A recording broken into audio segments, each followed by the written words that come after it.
bercampurlah ruhmu dalam ruhku sebagaimana bercampurnya khomer dengan air bening.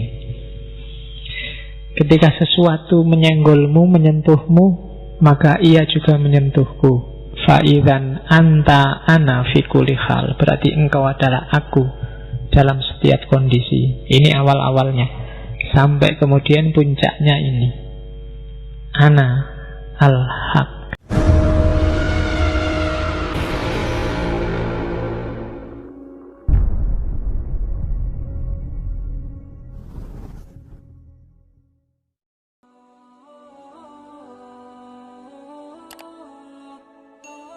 Ini syair-syairnya yang terkenal dari Al-Halaj yang ngomong tentang khulul. Dari Tawasin juga. Jadi ra'aitu rabbi bi aini qalbi fakultu man anta qala anta falaisa lil aina minka aina walaisa aina bihaisu anta. Pak, ya Mas. Ben kaya ngaji tenanan ana Arabe. Ya. Jadi, ra'aitu rabbi, aku melihat Tuhanku bi aini qalbi, dengan mata batinku. Terus aku ketemu Tuhan, fakultu man anta. Loh, siapa kamu? Jadi dia jawab, kola anta, loh aku yuk kamu. Itu kan? Terus nambah lagi, falaisa lil aina minka aina. Tidak ada di mana engkau di mana. Itu maksudnya engkau tidak di mana-mana. Walaisa aina bihaisu anta. Dan memang untukmu itu tidak ada di mana. Allah itu tidak di sini, tapi juga di sini. Ini yang salah pernyataannya. Kenapa? Karena walaisa aina bihaisu anta, Allah itu nggak ada di mananya. Jadi dia tidak bertempat, tidak ada ruang yang fisik yang menampung Allah, karena dia di luar kerangka ruang dan waktu. Jadi kalau ada orang tanya Allah itu di mana, yang salah pertanyaannya. Karena kamu tunjuk kemanapun, di situ ya Allah, dan di situ juga bukan Allah. Kalau kamu ngomong di kedalaman batinku, terus di sini kok ya enggak ada. Ya kan? Di langit lapis 7, langit lapis 7 itu yang mana? Masuk planet Merkurius atau planet Pluto kan enggak ada. Jadi memang bukan aina, enggak ada di mananya. Jadi ra'aitu rabbi bi aini qalbi. Jadi aku melihat Allah itu tidak dengan mata ini. Untuk di mana itu kan pakai mata ini, tapi pakai mata batin. Mata batin itu nggak ada di mananya loh. Pacarmu ada di luar negeri, bisa hadir di sini. Sudah mati, sudah nggak ada fisiknya pun dia bisa hadir tiap hari di sini. Itu nggak ada ainanya, sudah nggak ada di mananya. Dia sudah di mana-mana. Kamu melihat kemana pun ada dia. Meskipun hakikatnya dia tidak ada di mana-mana. Oh itu abot nih. Nanti diulang lagi ya rekamannya. Iya, bolak-balik gitu harus kamu ulang. Nanti ini kalau nggak diulang bahaya kamu. Tiba-tiba ceramah kayak gini jamaahnya sumpek. Oke ya.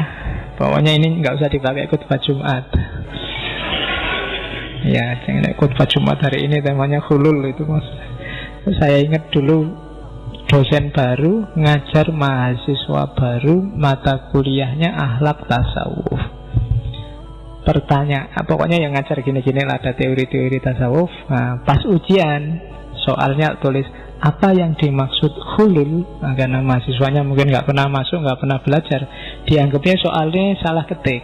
Dianggapnya harusnya bukan khulul tapi halal. Jadi jawabannya khulul adalah sesuatu yang boleh dimakan. Jadi ya wis ora apa-apa. Jadi soalnya dianggap salah ketik ya wis, enggak apa-apa lah. Oke, jadi itu yang pertama. Yang kedua, ini juga ana man ahwa wa man ahwa ana. Nahnu ruhani halalna badnan. Fa'idha absortani absortahu. Fa'idha absortahu absortana. Jadi aku adalah orang yang mencintai dan sekaligus yang dicintai, dan orang yang dicintai juga aku, kan itu waman ahwa ana. Nahnu ruhani, kami adalah dua entitas, dua roh, halalna badnan, yang kami sama-sama menempati satu badan. Fa'idha absortani, ketika engkau melihatku, absortahu, engkau melihatnya. Fa'idha absortahu absortana, ketika engkau melihatnya, engkau melihat kami. Nah, jadi ada film India yang kalau kamu lihat suamimu, lihatlah Tuhan di situ. Nah, yang penggemar film India mesti langsung ngerti. Yang diam aja mesti diam-diam, jangan ngerti, khawatir dianggap. Jadi kalau kamu lihat saya, saat itu juga sebenarnya kamu lihat Allah, karena dalam diriku ada Allah. Nahnu ruhani, kami ini di dalam diriku ada dua entitas, dua roh yang bertempat di satu badan, nasud dan lahud tadi. Jadi kalau fa'idha absortani absortahu, kalau engkau lihat aku, engkau pasti melihatnya. Kalau kamu nggak bisa melihat Allah padaku, kamu berarti salah paham terhadapku. Ini sebenarnya teori ini luar biasa untuk mbok kita sesama manusia. Jangan gegeran, jangan bunuh-bunuhan. Ketika Allah bilang kutiupkan ruhku, ya kan, wa nafakha fihi min ruhi, itu untuk semua manusia, tidak cuma untuk muslim dan mukmin saja. Maka rukunlah, lihatlah Tuhan dalam diri siapapun. Nah, itu sebenarnya arahnya ke situ. Kritik pada orang-orang zaman itu yang dianggapnya yang Arab itu lebih istimewa. Tidak, sama aja. Yang Persia juga, yang Arab juga, semuanya dalam dirinya ada Allah di situ. Allah sendiri yang bilang. Nah, jadi ini maunya para sufi. Maka bagi banyak ilmuwan, ajaran Islam yang paling mudah diterima bagi yang non-muslim di luar Islam itu level sufinya. Kemana-mana bisa masuk. Karena memang ajaran-ajaran kemanusiaannya agak tinggi dibandingkan yang fikih. Fikih itu kan agak kaku. Jadi kalau ada yang tanya jumlah umat Islam sekarang, kan ada kemarin rame-rame, jumlah umat Islam sekarang berapa, itu tergantung versi sufi atau versi fikih. Ya kan, kalau versi fikih pun itu fikih aliran mana dulu, ya kan? Karena fikih itu kadang aliran A, aliran B, yang ini dianggap kafir, jadi nggak masuk muslim. Yang benar yang ini aja. Jadi jumlah umat Islam sebenarnya sangat sedikit kalau pakai fikih. Kalau pakai tasawuf bisa jadi semua di dunia ini sebenarnya ya Islam, muslim kabeh, sedulure kabeh, padha-padha menungsane, kan gitu. Sama-sama dalam diri mereka masing-masing ada Allah. Yang membedakan apa? Gradasi cahayanya. Bukan urusan formalisme ibadahnya. Sejauh mana jiwanya terang, sejauh mana dia dekat dengan nanti yang namanya Nur Muhammad. Kita lihat lagi. Ya, ma zajat ruhuka fi ruhi kama tamzajul khamratu bil ma'is zalal. Fa idza massaka syai'un massani fa idzan anta ana fi kulli hal. Bercampurlah ruhmu dalam ruhku sebagaimana bercampurnya khamr dengan air bening. Ketika sesuatu menyenggolmu, menyentuhmu, maka ia juga menyentuhku. Fa'idzan anta ana fi kulli hal, berarti engkau adalah aku dalam setiap kondisi. Ini awal-awalnya. Sampai kemudian puncaknya ini, ana al-haq. Ini kelihatan luar biasa, padahal kalau kamu pahami harusnya setiap muslim nyampe ke level ini dengan pemaknaan tidak seperti pemahamanmu selama ini. Ini kan biasanya kamu pahami terus, aku adalah Tuhan. Sesederhana itu, padahal maksudnya bukan ke situ. Kita lihat tafsir-tafsirnya ya. Yang pertama, di tulisan-tulisannya Al-Hallaj, di At-Tawasin, itu dia membedakan hak saja dengan al-haq. Maka bukan ana hak, tapi ana al-haq. Jadi kalau al-haq itu sama kayak lahut yang ada dalam diri manusia tadi. Itu kayak, kalau itu kebenaran kecil. Makanya di situ di narasinya tak tulis pakai huruf kecil biar kamu nggak salah paham. Jadi kalau al-haq itu manifestasi dari kebenaran besar dalam kebenaran kecil yang kontekstual. Arahnya nanti ya itu kebenaran juga sih, ya itu Tuhan juga sih, tapi dia Tuhan kecil dalam tanda petik. Manifestasinya Tuhan dalam dunia ini. Jadi dia bukan Tuhan yang sejati. Jadi al-haq itu nanti akan menuju pada hak. Sama lahutiyahmu, aspek ketuhananmu, sebenarnya dia merindukan lahut yang sejati, Tuhan yang sejati. Hanya saja sering terhalang oleh nasud, oleh kemanusiaan. Maka buang kemanusiaanmu, maka lahutmu akan cepat ketemu dengan Tuhan besarnya. Nah, jadi hak dan al-haq beda. Maka Al-Hallaj ngomong al-haq, bukan ana-haq. Jadi al-haq itu tajallinya, manifestasinya, bukan Tuhannya itu sendiri. Terus ana al-haq kalau bagi Al-Hallaj, ya ini la ilaha illallah itu. La ilaha illallah itu satu-satunya yang layak Tuhan hanya Allah. Bahkan aku pun tidak ada. Jadi yang disebut aku ini sebenarnya tidak eksis. Jadi utuhnya la ilaha illallah kalau hanya satu ana, yaitu Allah. Bahkan ana yang ini, yang ego ini, tidak, dia juga hanya menghalangi. Jadi Allah lah yang absolut, kita yang relatif. Kan itu kalau pakai teorinya Ibnu Sina kemarin. Allah yang wajibul wujud, kita hanya mungkinul wujud. Kita hanya mungkin ada. Ada kita tergantung Allah. Kita yang sejati itu berarti apa? Ya Allah, wong Allah kan yang bikin kita ada. Jadi kita itu tidak ada yang sejati hanya Allah. Maka kebenaran yang paling esensi, satu-satunya yang ada hanya Allah. Ana yang manapun itu hakikatnya nggak ada. Satu-satunya ana yang ada hanya ananya Allah.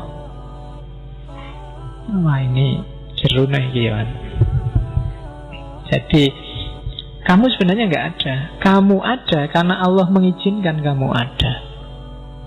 Kalau Allah nggak mengizinkan ada, kamu dulu nggak ada, terus dibikin Allah ada, terus besok nggak akan ada lagi.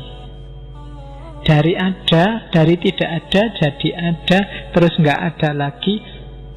Sebenarnya keadaan ini dari mananya? Dari Allah. Itu yang jadi dalilnya Al-Hallaj. Jadi Allah itu meletakkan dalam tanahnya Adam itu ruhnya, citranya. Wa khalaqa Adama ala suratihi. Nah, ketika citra ini diambil, Adam tidak ada lagi sudah. Ketika ruhnya ini diambil, Adam tidak ada lagi. Kemana kembalinya ruh? Ya ke asalnya, ke Allah lagi. Nah, jadi Ketika Allah, akhirnya apa? Kalau Allah hadir dalam dirimu, itu berarti yang mungkin ketemu yang wajib. Yang mungkin pasti lenyap, tidak mungkin ada. Kayak setetes air ketemu laut, saya gambarkan tadi. Kayak gambar cewek cakep dengan cewek cakep beneran. Tidak ada gunanya gambar, ngapain? Iya kan? Nanti kan disempurnakan oleh Ibnu Arabi itu kan, yang wahdatul wujud. Aslinya hanya Allah, yang lain itu hanya gambar-gambar. Kayak kamu, misalnya masjid ini kaca ya, tembok-temboknya kaca semua. Kamu berdiri di tengah-tengah. Gambarmu kan ada di sana, ada di sana, ada di sana. Gambar-gambar yang ada di sana itulah makhluk. Dia cuma cipratan dari wujudnya Allah. Allahnya yang sejati ada di sini. Jangan fokus di sana. Itu wahdatul wujud. Jadi kamu itu cuma tampilan, cuma manifestasi sebagian dari dirinya Allah. Yang sebelah sana gambar pundak sebelah kanan, yang sebelah sana kelihatan pundak kiri, kaca yang atas kelihatan ubun-ubunnya, kaca yang bawah gambarnya kaki. Dan realitas alam semesta semacam itu. Yang agak sangat mirip dengan gambarnya Allah, mungkin kaca bagian depan itu manusia yang paling dekat. Mungkin di sana pohon, binatang-binatang semua kan ada pancarannya Allah. Itu wahdatul wujud. Nah, kalau hululnya al-halaj itu ya berarti apa? Ketika setetes air menyatu di laut, jangan harap setetes air ini masih ada. Pasti dia sudah habis, tidak ada ceritanya lagi. Sehingga yang ada sekarang tinggal Allah. Maka ana al-haq. Nah, itu yang ngomong bukan lagi al-halaj, tapi dalam tanda petik Allah. Nah, ini nanti di beberapa kajian itu yang diomongkan al-halaj tadi ada loh dukungan ayatnya. Misalnya innani anallah la ilaha illa ana fa'budni. Ya kan? Ternyata Allah sendiri sudah bilang, sesungguhnya analah yang Allah. Kalau ada anallah, maka tidak ada gunanya lagi ana Faiz, ana kamu, ana Masjid Sudirman, ana Takmir, nggak penting. Yang ada tinggal innani anallah, ana al-haq. Ada juga surat Fusilat, innahu bikulli syai'in muhit. Allah itu meliputi segala sesuatu. Itu berarti apa? Ya ada di mana-mana. Itu tidak perlu dijelaskan lagi. Meliputi itu berarti ya kayak apa ya? Jaket ini, kalau ini ada HP, tak giniin, itu berarti jaket ini meliputi HP. Tidak mungkin ada bagian kecil pun dari HP yang tidak kena jaket itu. Itu meliputi. Berarti dalam segala hal ada Allah di situ. Dan Allah sendiri bilang, ini nanti yang dipakai sesi Tijenar, wa nahnu aqrabu ilaihi min hablil warid. Aku lebih dekat dengannya dibandingkan hablil warid itu ini. Jadi nadi yang di leher. Ya nadi yang di leher ini kan kuncinya. Kalau nggak percaya kamu nyari silat, coba dikit aja seret itu. Ya, cobaan dikit ya. Itu maksudnya apa? Loh, lebih dekat dibandingkan nyawamu sendiri. Aqrabu ilaihi min hablil warid itu. Berarti apa? Ya Allah itu ada dalam diri kita. Wong sama ini aja ya lebih dekat. Kurang dekat. Kamu sama pacarmu dalam-dalamnya kan paling cuma nempel. Itu lebih dari hablil warid. Jadi nahnu aqrabu ilaihi min hablil warid. Oke. Dan seterusnya lah. Nanti ngajinya panjang kalau dibaca satu-satu. Termasuk yang terakhir itu wama romaita idromaita walakinnallaha roma. Kalau kamu melempar, bukan kamu yang melempar, tapi Allah yang melempar. Kalau kamu minum,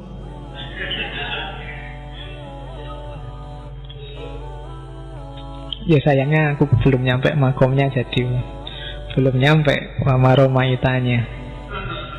Kalau sudah hulul itu saya bilang tadi, kalau kamu ngomong itu ucapannya Allah, kehendakmu kehendaknya Allah.